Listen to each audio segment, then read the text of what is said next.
Parurusahan ang mga pasaway na power distribution companies.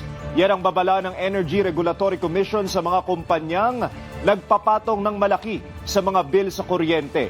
Si Harley Valbuena,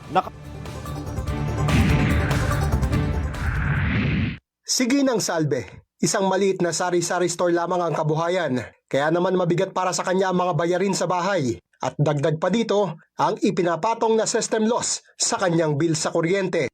Bakit ganun? May binabayaran kaming hindi namin alam, di ba? Gigising ka ng maaga, maghanap buhay para lang may pambayad ng kuryente.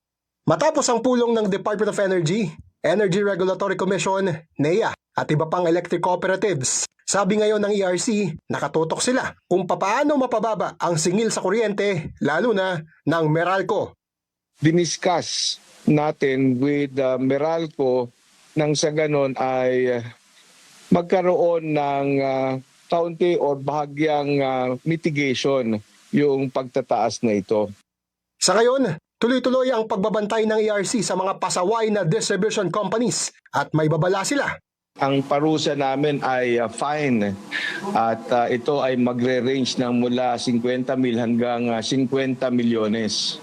Pero ang palasyo, tiniyak na hindi rin nahayaang tuluyang maagrabyado ang power distribution companies. Sinabi na rin mismo anya ni DOE Secretary Sharon Garin na pinag-aaralan na ang ERC regulations at iba pang polisiya.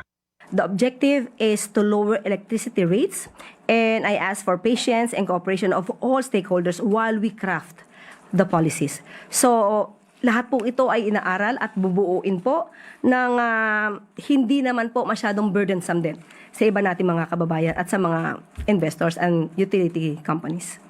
Sinisiguro rin na bukas ang gobyerno para pakinggan ang hinaing ng iba pang electric cooperatives. Harley Valbuena, IBC News.